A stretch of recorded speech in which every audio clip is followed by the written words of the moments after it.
இந்த குட்டி நாய் ஒரு நாள்ல ஹீரோவான கதைய கேளுங்க. ஆனா லாஸ்ட்ல ஒரு ட்விஸ்ட் இருக்கு. ஒரு தெரு நாய்க்குட்டி. எல்லாரும் கல்லெறிஞ்சாங்க, விரட்டினாங்க. ஆனா அந்த நாய் தினமும் ஒரு ஸ்கூல் வாசல்ல உட்கார்ந்துகிட்டே இருக்கும். ஒரு நாள் ஒரு பையன் கேட்டான், ஏய் குட்டி, நீ ஏன் இங்க மட்டும் வர்ற? அப்போ அந்த நாய் மெதுவா ஒரு பழைய பேக வாயில பிடிச்சு கொண்டு வந்து கீழே போட்டது. அந்த பேகுக்குள்ள ஒரு லஞ்ச் பாக்ஸ், ஒரு காகித சீட்டுல எழுதியிருந்தது, இந்த பேக் என் அம்மாவுடையது. அவங்க இந்த ஸ்கூல்ல கிளீனிங் வேலை செய்றாங்க.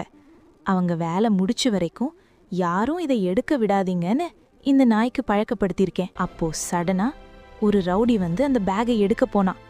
நாய் கடிச்சு விரட்டி உடைச்சிருச்சு. மக்கள் எல்லாம் கிளாப்ஸ். அன்று முதல் அந்த நாய் ஸ்கூல் செக்யூரிட்டி ஆகிடுச்சு. இந்த கதையில உண்மையான ஹீரோ யார்? நாயா, பையனா, இல்ல அம்மாவா? கீழே கமெண்ட்ல சொல்லுங்க. சரியா சொன்னா நான் பின் பண்றேன். இந்த நாய் மாதிரி உண்மை லாயல்ட்டி உங்களுக்கும் பிடிச்சிருந்தா லைக் போடுங்க. மனிதனை ஏமாத்துற உலகத்துல ஒரு நாய் தான் இன்னும் நம்பிக்கையா இருக்குது.